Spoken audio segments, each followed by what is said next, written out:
on.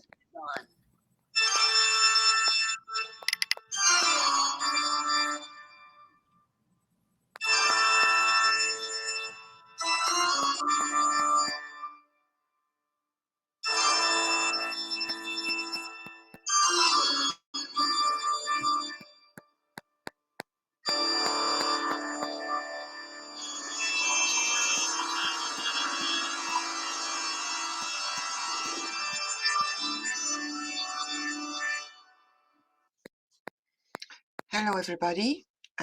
Today is Sunday, the 6th of March 22, and this is an Extinctionati meeting number, I don't know what. I'll have to check that. I'll have to check that when we upload the video.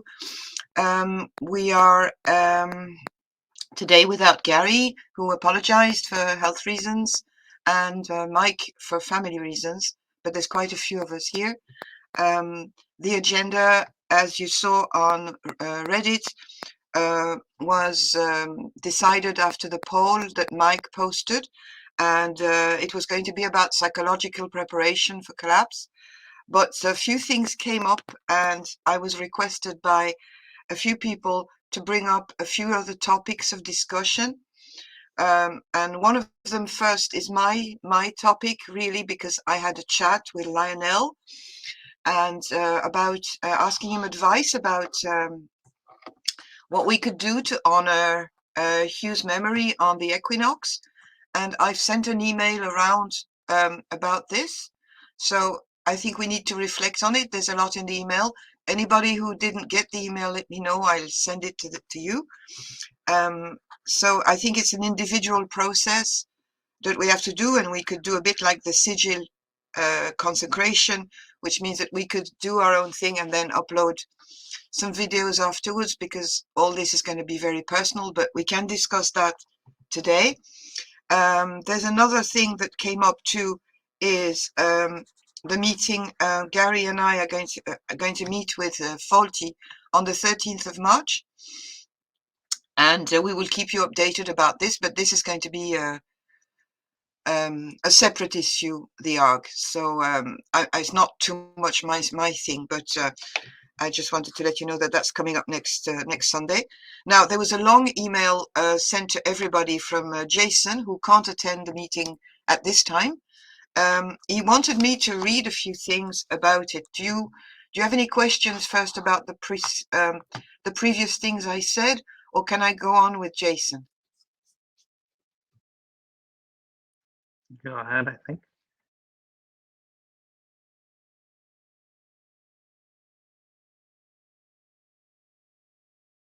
Okay. Did you read? Did any of you read Jason's email that he sent? I read it. I did. I read it. Yeah. I have to pull it up again. There was a lot in it. There's a lot. Yeah, but there's one that's more recent. Well, the most recent one where he's offering to be a presenter for 3 topics. Well, 2 topics and a respondent for one. And it's giving us a bit of structure for the next few Sundays. So at least, what do you think about his ideas? It's very organized, isn't it? He's trying to bring a bit of order, maybe to save us from going completely under with what happened to Hugh. What's Yeah, your? no, I thought it was pretty good. Yeah. I'm pulling it up here so I can remind myself of what it said. Okay. Have you any opinion, Ryan, about this? Yeah, I liked a lot of the topics. I think, except for the topic number 2, I think is just not that interesting. But the rest are worth discussing. You mean the ufology? Is it you're not too gone on? Yeah. I don't think that's interesting at all. I know.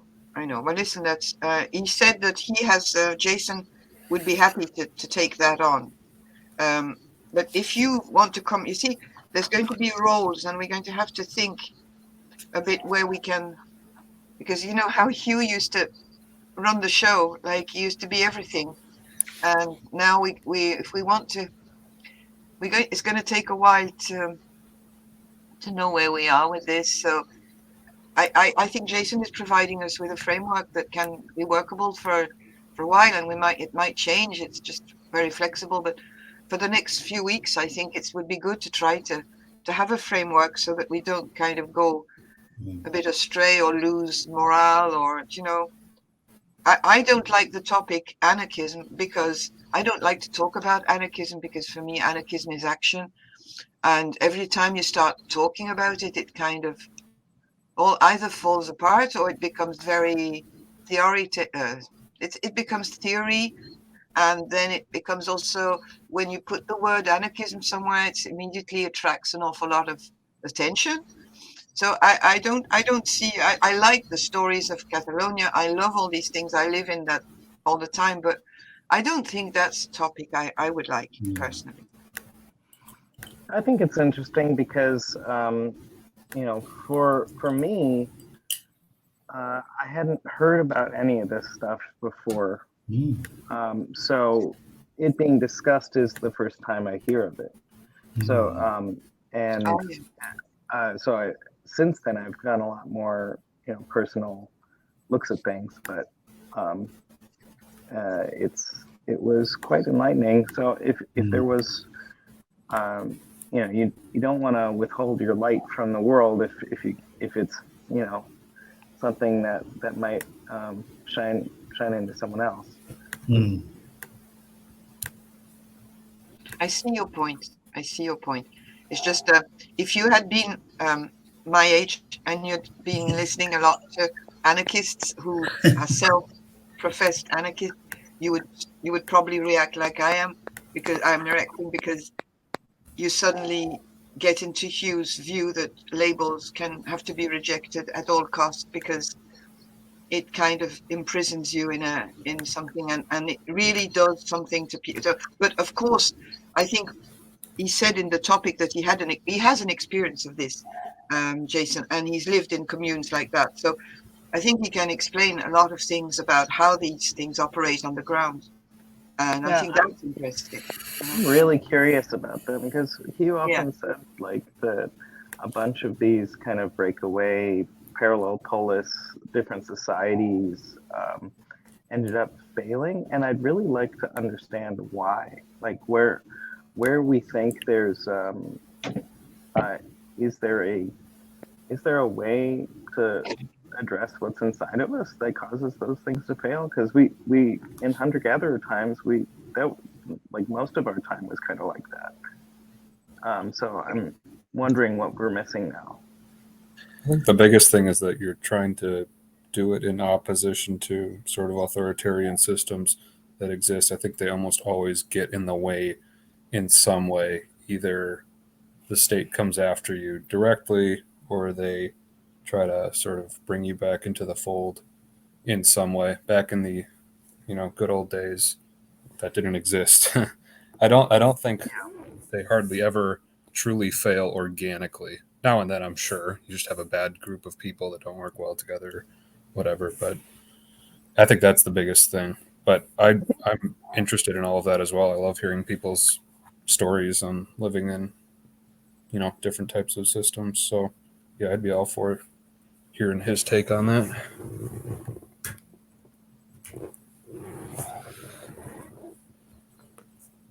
Okay, so I don't want to spend too much time on this meeting talking about this, but I think I'm going to try to get back to Jason myself personally by email, and I think we should all respond to him too. I think at the moment he's kind of concentrating. He's got organization skills, which I totally lack.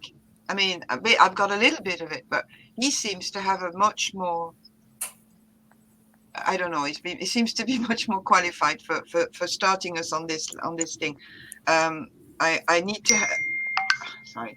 I think we need to get a bit of short-term planning for the next 2 or 3 meetings. And there's a meeting on March the 13th. That would be a Western one. The same day, on March the 13th, Gary and I are talking to Faulty. I don't know what's going to come out of it, but that's going to be at noon. So I'll be able to report on that on the Western meeting. But I think we need to decide a topic on that day, and a presenter like Jason, because it's true, we didn't need a presenter. We didn't need all the things he's talking about when we had our Lord. But we're going to need something, because you know how it was. You followed the meetings. You know how it just. Oh. So let's talk about the 13th first, because Jason has offered his services for the 17th, St. Patrick's Day. So he was going to talk about ufology on that day, and that would be an Eastern meeting. But the Western next week, is there anybody who would be interested on the topics of meditation, anarchism? Well, maybe we should leave that to, I don't know, strategy for collapse, non-violent action, or also take something about Hugh's work and just develop it, especially the last videos. I don't know. I won't be ready for that day. Personally, I've got too much on my plate, this and emotionally, and the meeting on the 13th and all that. I will take on a role, but maybe later in the month of March. But for the moment, I'd like to just try to get the 13th and the 17th rolling. So anybody would like to take a plunge? I'd be interested in continuing where Hugh was going when it came to info energy and all that right at the end. But I don't know about preparing a presentation. I'd more just like to discuss.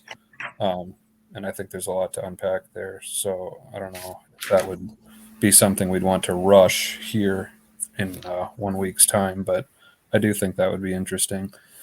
I'm not interested in UFOs at all either, but I do think it's a good topic to explore from the standpoint that Hugh was exploring as psychological phenomena and sort of the systems and stuff behind that, as opposed to UFOs themselves. I could care less about them, but I do think it's an important topic from that aspect, and that kind of ties into all the other stuff. But yeah, maybe in several weeks' time, like you're saying. Thank you. Well, you see, I think if you are interested in taking on the info energy thing, you're not on your own. You see what I mean? We could try to do a bit the model that Jason was suggesting in his email, which is to get a topic and work on it with one or two other people. And during the meeting, the structure would be that, for example, you would present it, but there would be some questions, there would be something. So before we go any further, did you get the three? No, I think it was only sent to me. Wait a second. I'm just completely overwhelmed with emails at the moment. No, it was sent to everyone. Wait a second. I don't know. The one I got from Jason, let's see. Yeah, there was 3 blog questions. of topics, and then the second section was 3 questions to ask related to That's the above it. topics. So the 3 questions to ask. Shall we go through these questions? Sure. I've got them there on my phone somewhere. Yeah. Question 1. Shall we decide to focus on one or more of the above topics in upcoming sessions? Are people interested in making any of these the focus subject of particular Sunday sessions? Well, we've kind of done that.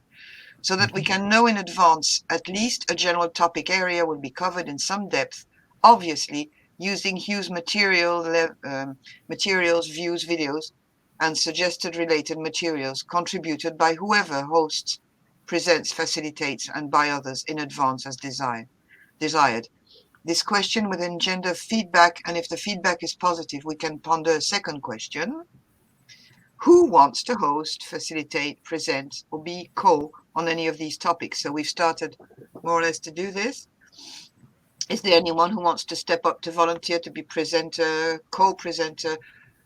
It's all complicated. Or facilitator or respondent of any of these? And if we were to calendar one or more of these topics on upcoming Sundays. So,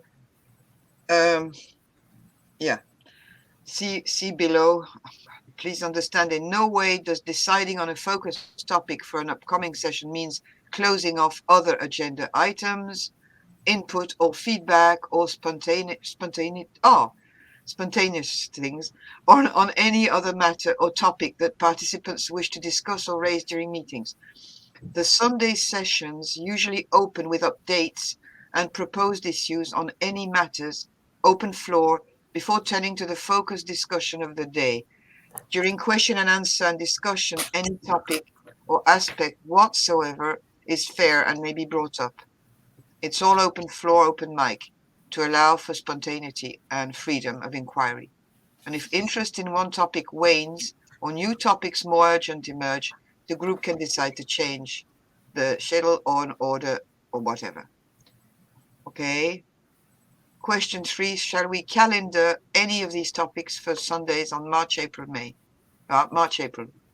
Does the group feel we can calendar Sunday discussions, obviously understanding there are events already on the calendar, the online wake for Hugh and the separate meeting on ARG with Faulty, and updates and reflections on these obviously are a likely agenda item for discussion.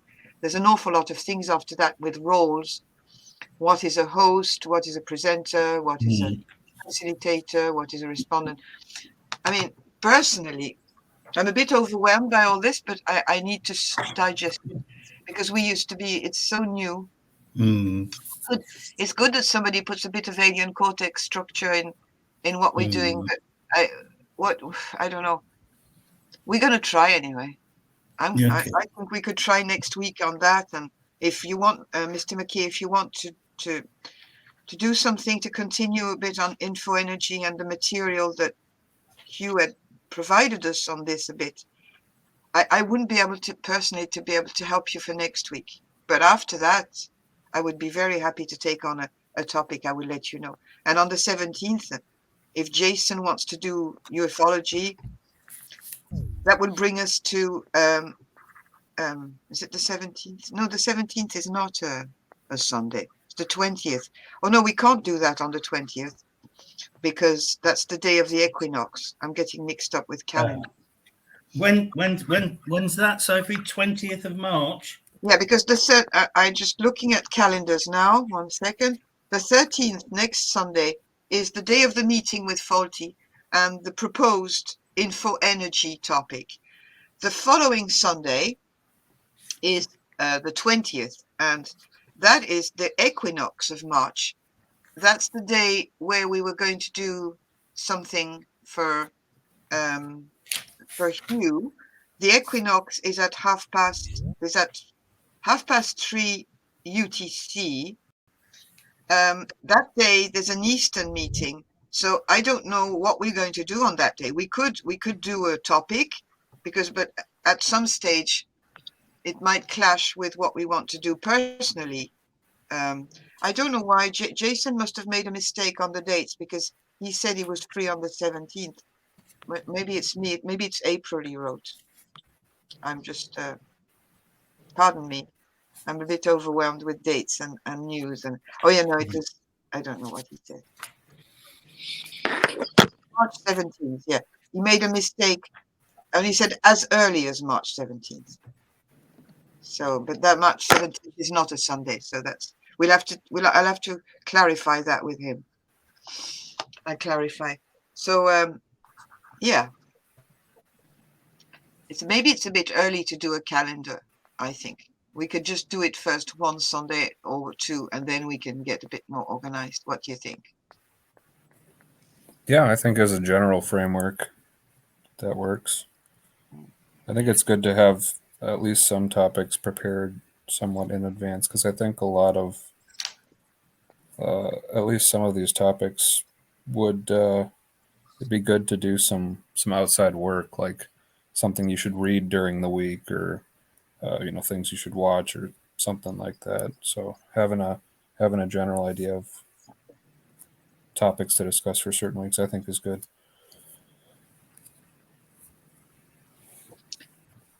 Okay. I'm happy generally to discuss any topic at any time. Cool. Thanks.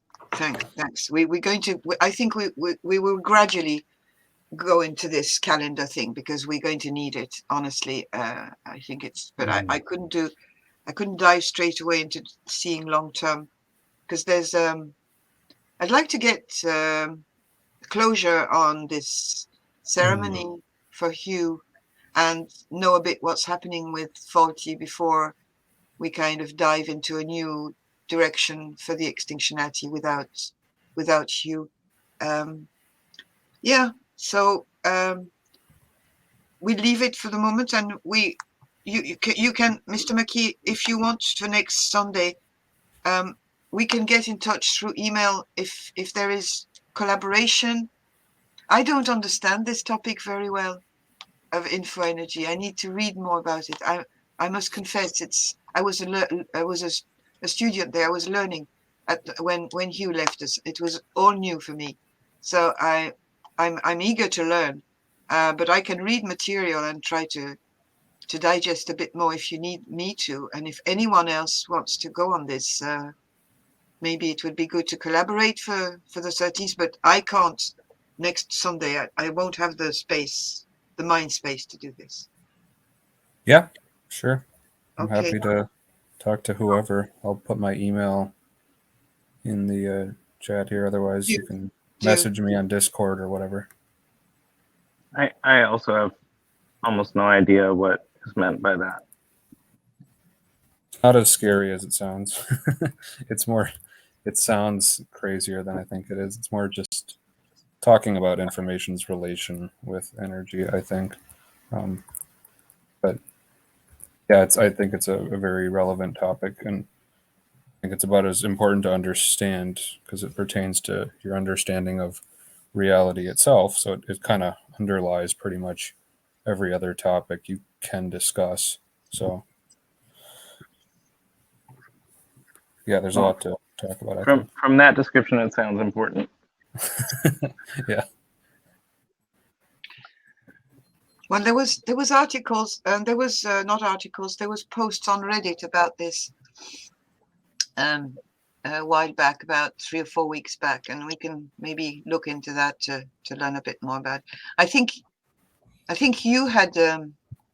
We could look back on the videos too that he made about this and try to decipher where you see he was going somewhere. He was leading us somewhere with this, and we're going to have to find our own way to this, and we're going to have to generate probably new projects because it's hard to know.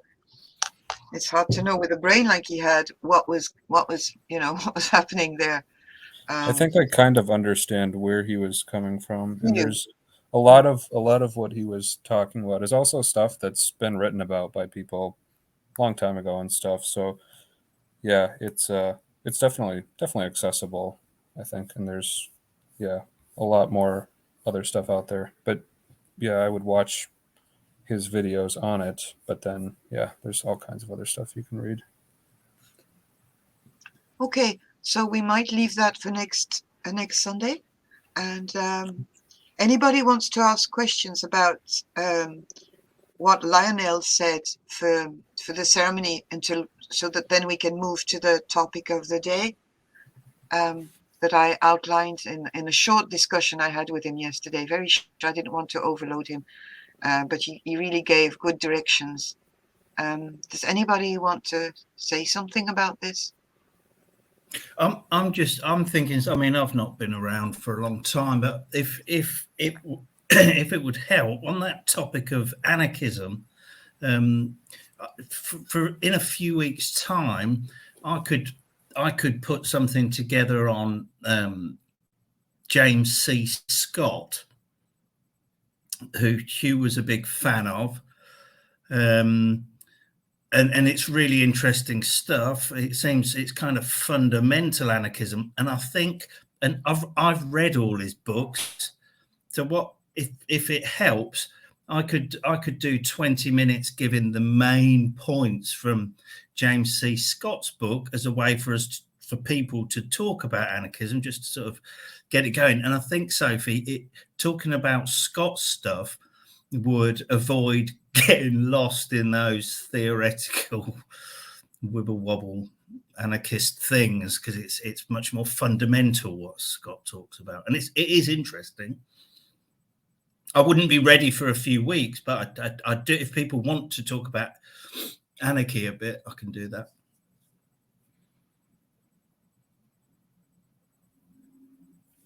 Oh, right, saying like a snake. I have it. Yeah, I know what you mean. That would be great. Yeah. Okay, He's that's great, isn't he? Yeah, yeah. There's so much work. He has enormous body of work, and it's great if you read all his books, because it's rich. Thank you very much. And Going South was saying that you would be interested in maybe doing something on collapse strategies, and that would be very interesting. Okay. So we have work for the future. That's good. Yeah. That's Work good. for a couple of months. Yeah, for a couple of months. Yeah.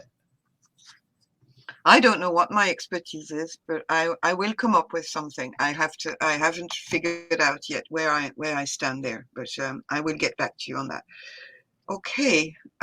So anybody wants to ask something about Lionel, or shall we change to the topic of the day? I know this is going to be a very personal thing. He advised everyone who had been shocked by our loss to take a walk in nature and see what happens, and let it just come to you. That's what he told me. He said, just don't try to structure it too much. Just let things just come up, because we all have a different rapport, experience, and story with Hugh. So let's be guided by nature that Hugh was so connected with. Okay, so the agenda of the day is a psychological preparation. Now, of course, there was absolutely zero preparation on my side for this, because I don't know, I was just outside a lot. That could be a good psychological preparation, because spending a lot of time online and like I've done the last few weeks with emails and news and all that is very detrimental to your psychological well-being. So so yeah, but it's more specific on the poll. I think it was psychological preparation for collapse, was it? Or the flippening? Anybody wants to start this? It's very difficult without an organized presenter. Well, I'll just start with some ideas. One thing that I found to be kind of useful for psychological preparation is gallows humor. So going into just laughing at the whole situation. And another part is finding something to nurture, like I don't know, little patch of moss or something like that, where you're gardening or giving giving something to the wild in a way, because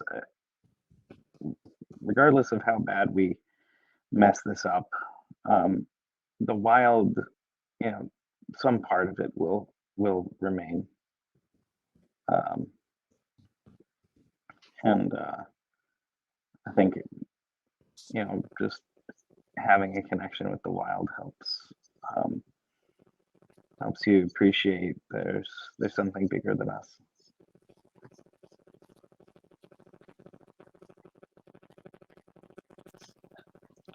Another thing I noticed, it's like a thread all the way through Hugh's video series, is one of the things, especially when he was talking to Hank, he talked about one of the things that would help people survive is like going through your like mental inventory of all the things we take for granted every day in civilization, like the internet, the good life, so to speak, and like writing it off. And he says if you first start doing that, it's really painful, but once you get to the end where you're giving up everything, it actually feels lighter, like it feels good. So like maybe giving up some material possessions you don't actually need, and then like counting on mentally beforehand losing everything in collapse. So that way, when you actually, if collapse comes to your doorstep and you actually lose everything, you already knew that was going to happen, and it's not as bad.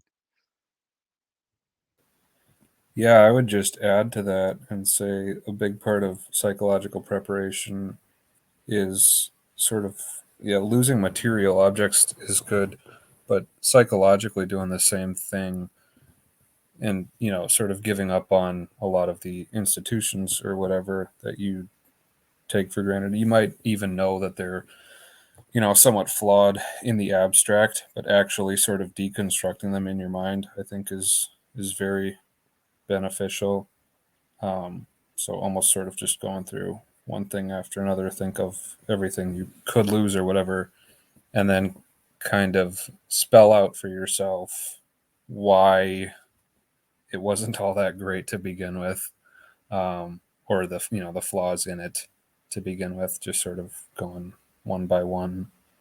I'm sure a lot of people have done that for a lot of things. Otherwise, they wouldn't be here. But yeah, I think not knowing what a future world looks like, yeah, renunciation partnered with deconstruction of stuff definitely helps. At least for me personally, it's a lot easier to give up on something if you can sort of see the redundancy of it or how it was always flawed in the first place. It's what I think is so effective about Hugh saying things like, civilization fails the audit. Civilization was never going to work in the first place.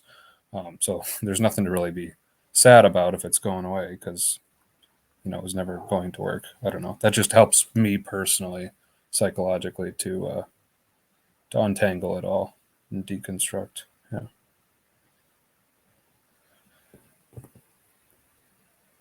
I think another thing is, we've got limited time, and to live that time in a Kairos time manner as much as possible.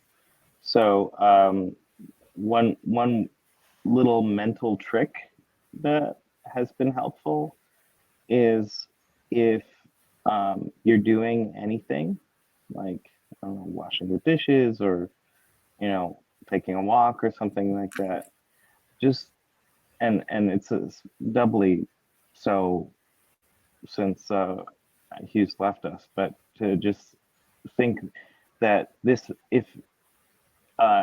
is the last time I'm doing this a walk, or this is the last time that I'm washing the dishes, and like it just kicks you right into Kairos time appreciation of it, like and not necessarily living like you're gonna die tomorrow, because that'll change the structure of your day and what you would do, but to keep what you would be doing, but then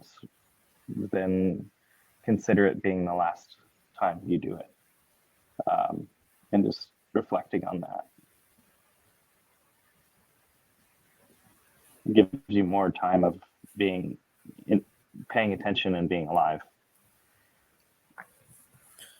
Yeah, if you spend your whole life working hard at prepping or something so that you're set when you're, about to die, it doesn't really make a whole lot of sense. You gotta find the joy in, yeah, doing what you're doing every day. I think Hugh said something like this when he was talking about, should you get on a boat? Well, you should get on a boat and go sail if you like sailing.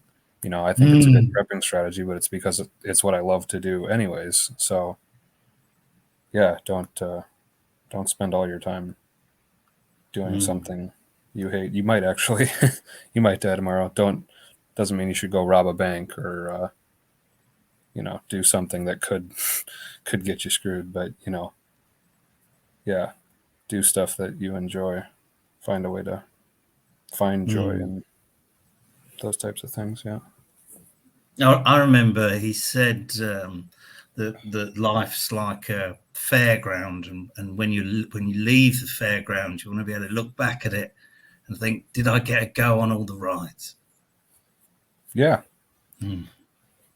Yeah. There's no use prepping all your life for something if you didn't enjoy the time. have a go on the rides. Yeah. Yeah, that keeps us away from the Puritan point of view, which is a Mm. dangerous streak running through a lot of collapsarians, because there's kind of, I'm going to punish myself now that everything is going, and I'm going to live like this. I think, we have to have a more hedonistic and Epicurean approach to this beautiful planet where we are, and all the things that it offers, and the Puritan thing is definitely to be avoided at all cost. I think myself. I've been sometimes thinking that way when I was younger, so I know what can lead you there. I think it's old. It's from my religious education background, Christian, blah blah, all sorts of things that come and creep in suddenly and say, punish yourself, don't live to the full, and the body. But all that is a trap. Yeah. A big trap. You're indoctrinated with all that stuff from day one. The idea that you should do the work today so you can save up for tomorrow. A penny saved is a penny earned, and all that. And you're always working towards building something for the future, building for retirement or something like that. But that's a lot of people who sort of get on the collapse trail or whatever, then take that same mindset into it, and they think their sole purpose then with this knowledge is to stockpile as much gold as they possibly can for their kids or whatever. But you're just doing the same thing everyone else is. That it's that mindset that's the problem in the first place. Yeah. Yep. Jehovah's evil, and he wants us dead. Exactly. Yeah, the death cult again. That's also the Protestant ethic of work that's totally pervasive in Western Europe. Yeah, definitely. And I think, Ryan, what you said was very important about Kairos, because one of the preparation, I think, is to let go of the clock as much as you can, depending on your circumstances. And I know that a lot of us are still involved in the world as it is, in civilization, but the more you can cut yourself from the clock, I think, and reunite with the cycles of your body and of nature, the more you are prepared for a world that we absolutely don't know what's going to happen anyway. But I think it's Kronos is the evil there that's brought us to where we are, and we can work all of us on little by little by getting closer to Kairos and paying attention and these things. And it's at the center, Ryan. I think you're right. Is that something you might be able to speak on, Sophie? Yeah. I'd love to do that. Actually, I've got plenty to say about this. You mentioned that you weren't sure what your expertise was, and I think that you've got a lot of expertise in that. I don't have any expertise, but I can get enthusiastic about the subject, and I can, I could talk about that, because I'm probably the oldest person in the group, and I've got a bit of experience that way that I can share, and also I've been in two worlds. I've been in the clock world a lot, and I've left it go, and so I could talk about personal experience at least, and that can help. That's what I'd really like that too. He used to tell his stories, and he used to use that to approach. So I could do it that way if you like. Yeah, I could take that in the future. No problem. Thank you. Yeah, good idea.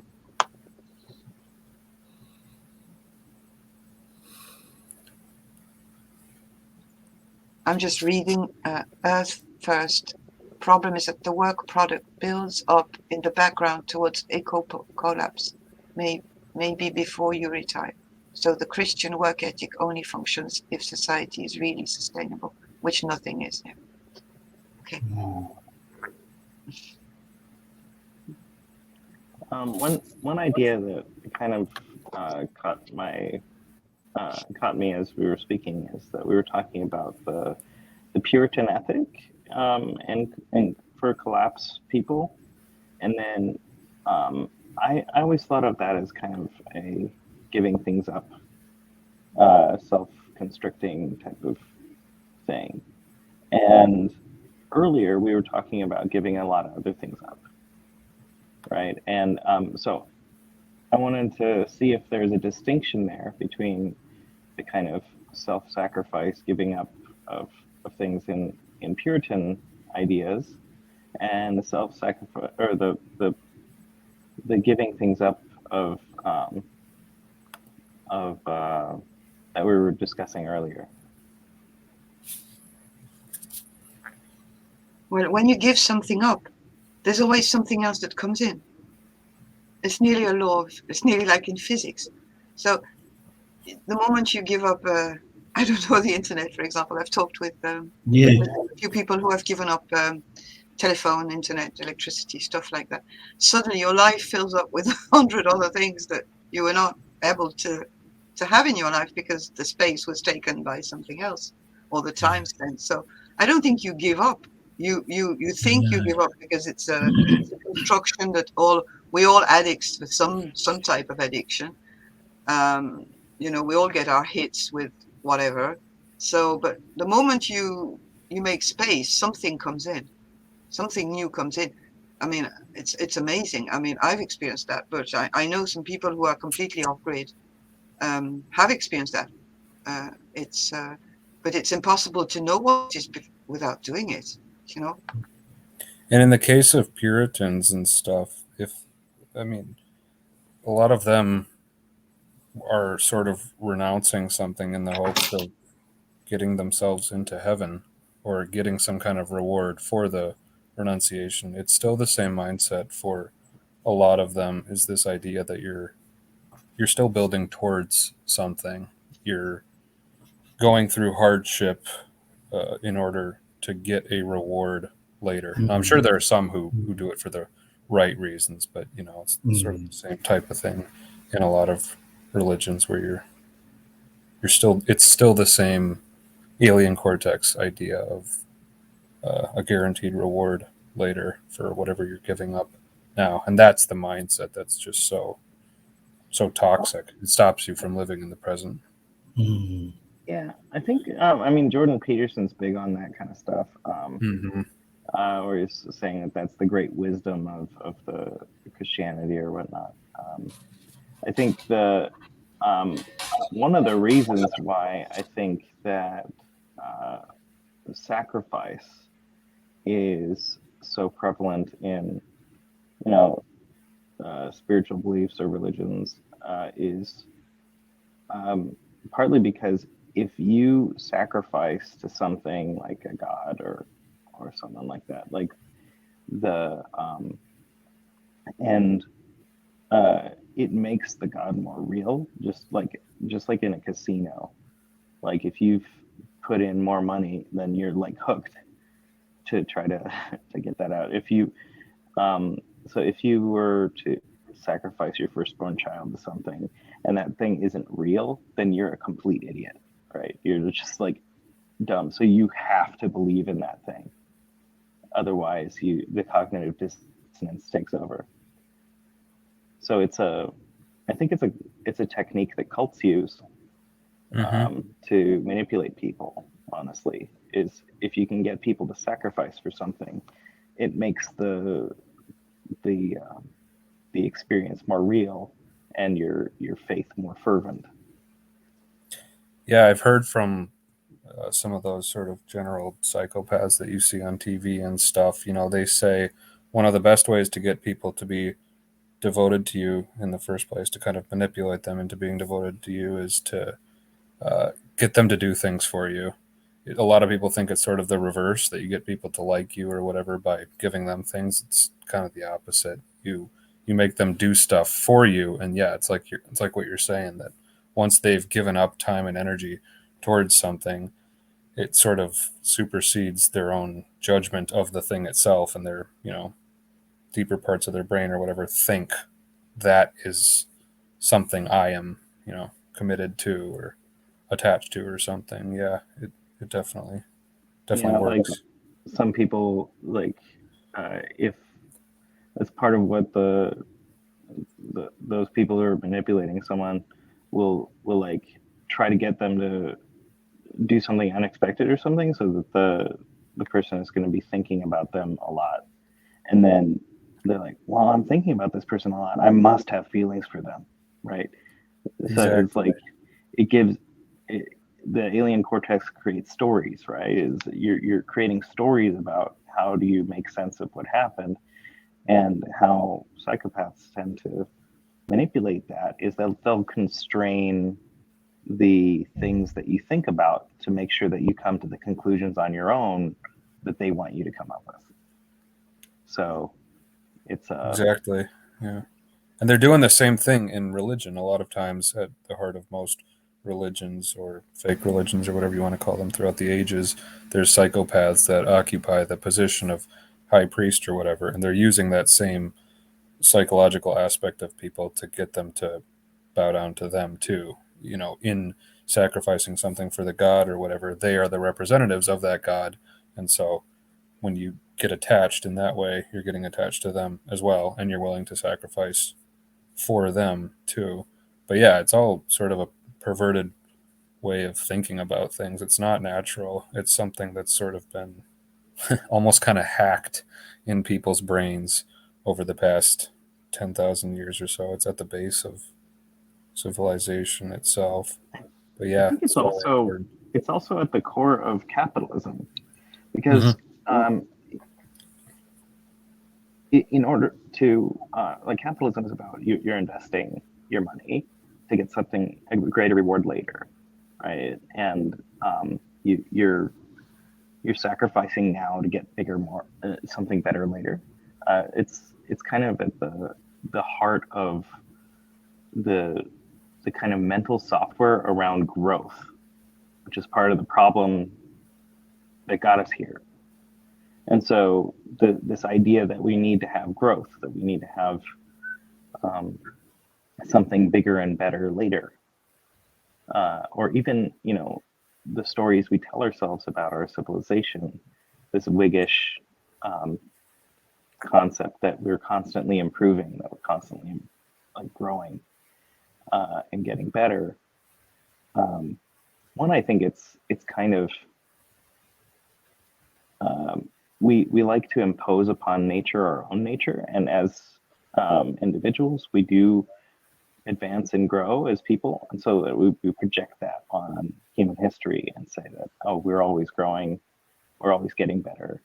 But it's kind of a denial of death in a way, because the only way that an individual never stops growing is if they never die. But civilization does hide that death from us, and we get to see our growth through that exponential growth through history, and say, look, we never have to stop. Yeah, Yes, it's right. nuts. Right. Oh, I was just saying, yeah, it's nuts. It's insanity. No animal thinks like that. It's completely crazy. I would say it's somewhat of people. They're sort of drinking their own Kool-Aid when it comes to that, because a lot of it goes back to just the idea of debt, which is before civilization itself. And when you have debt-based currencies and stuff at the heart of the first civilizations, what you have is a debt that's always growing, and so all of the growth is sort of made by everyone having to produce more in order to feed the never-ending debt that always just grows with each dollar, or whatever the currency is that's loaned into existence. And yeah, over time, being in a system like that where growth is the only thing that matters, without sort of questioning the underlying need for the growth, yeah, you just get yourself into this self-perpetuating cycle where you teach the idea of, growth worked for you, so you teach it to your kids or whatever, and then it sort of gets organically absorbed into the society that's feeding the debt. But yeah, nothing natural about it. It's crazy. Yeah, and it's also kind of baked into a lot of the death culty stuff, like the debt of original sin, that you're Mhm. born you're born in debt and you have to spend your life paying it off. This kind of thing, uh, through doing things that are desired by the clergy or whatnot. So it's yeah, there are a lot of patterns in the culture there. I think this is in parallel with spiritual so-called growth, because from what I gather and what I know is that you're already there. You are as you are when you are born. You are already perfect, and you are already awakened. And I think a lot of the work that a lot of schools of spirituality talk about infuse in their followers a lot of this idea of reaching a point and growing and getting there, and which is a total blockage for most people. And it's actually acts a bit in the same way that you're talking about civilization and growth in general, because it's stopping people from seeing that everything is already there, and that the spiritual work is more like peeling an onion and taking off a load of layers that have been superimposed on us and getting back to the real self. And I think that is a parallel with with the way we live, and what the bullshit that religions and society have superimposed on our beauty and our natural state, you know. There's a lot of that, like where the society will hold something out in the future as a carrot for people, like, oh, work for all of your working life and you'll get retirement and it'll be wonderful, or do good through your life and you'll get heaven, or follow my teachings and you'll reach enlightenment. But the enlightenment is already there, right? If you it's just people want to withhold something that you need to gain power on you, power over you. And that's when you realize you don't need it, that's when you've got it. Yeah, just to go off of that and what you said, Sophie, a major point to be made is that it's all a complete lie. It's all completely fake. It's not just a misallocation of values or whatever. It's literally an illusion. You don't add anything in this universe. All of the all of the matter or energy or whatever you want to call it already exists. You can't bring any more of it into existence. All you can do is move it from one place to another, and it will inevitably move, after you do that. So you're really not achieving anything or whatever. All of that stuff is only in the abstract. It only exists in your head. The alien cortex is the only thing that thinks of things as being built or whatever, but it's not real. You have everything you need from the start. You don't have to build anything. What's out there is sort of within. You can doesn't mean you can't interact with the universe, but you can't add anything to it or build anything that lasts. So yeah, it's pervasive, but it's something to be rooted out wherever you can see it cropping up. Yeah. But in the context of psychological preparation, it seems like what you're saying, and yourself and Ryan, is pointing back again to what Hugh was telling us, which is mastering or destruction of the alien cortex is paramount to knowing yourself. But and you remember the Desiderata 12 rules, as we wrote last year, and it's at the center of preparation, this work on the alien cortex, which will probably bring us back to in another meeting to talk about meditation too, because or we could even talk about it there, because it is at the center really. If we don't get rid of this ego, and we don't see and master this this bull, this intellect, this rationality, alien cortex thing, we're never going to be prepared. We will be prepared, but it won't be complete, and we could have a lot of difficulties. So a lot of the psychological preparation is a spiritual preparation, whatever form it takes for any of us in our context, our cultures, and our age, and all that. But I think we will have to keep this on the ground in our conversations, and even though it's an individual thing, I think it's a good platform to share any kind of insights on this, because for me anyway, it's at the center of. I mean, I'm not practicing meditation all the time and being I've got enough practical things to deal with and stuff like that in life. But what I mean is that it always comes back to there.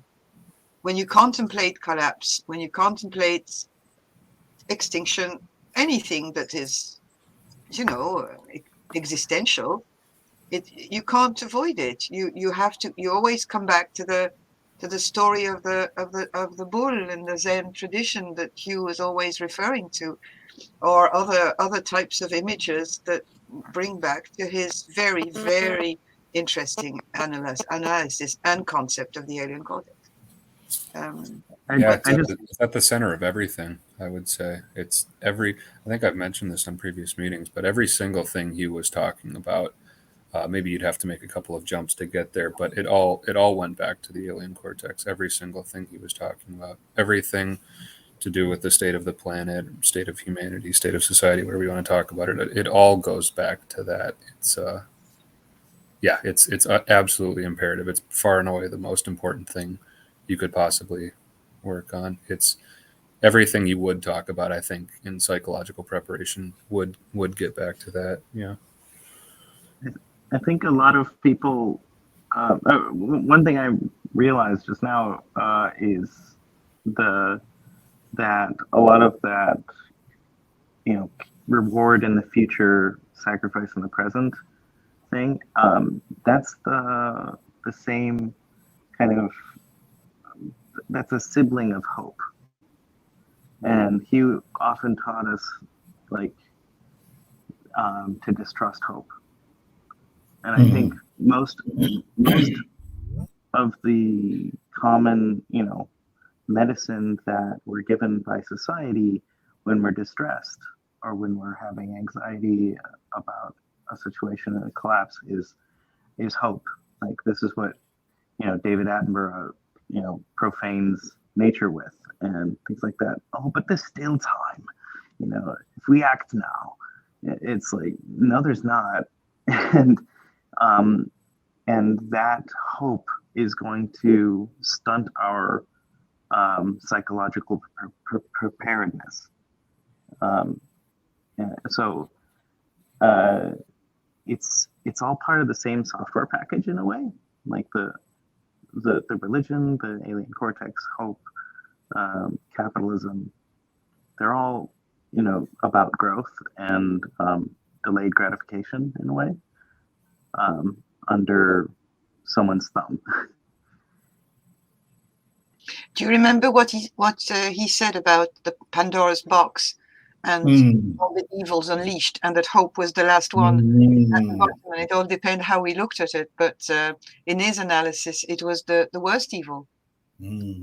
Yeah.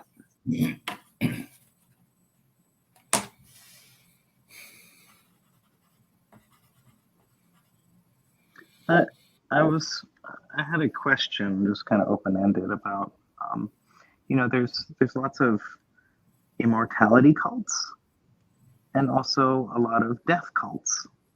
And I'm wondering, what are the differences and what's in between them? Like, what should we strive for on that spectrum?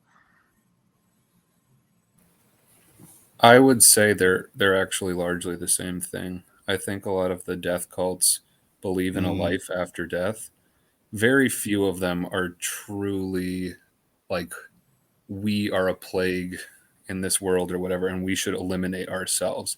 It's typically the idea that some part of them is actually going to live on afterwards. A lot of the, like, Jim Jones type cults he would specifically say, right, you're just stepping through to the other side.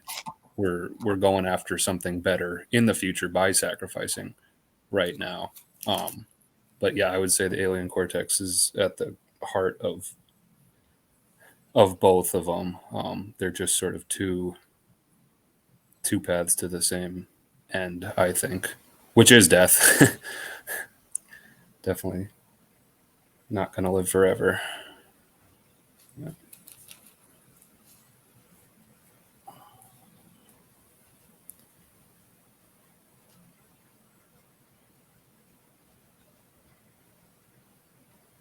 Well, I was thinking about some of the stuff that, Sophie, maybe you'll remember the group that was saying, "Oh, isn't it nice that we get to be with our mother as she's dying?" This kind of thing.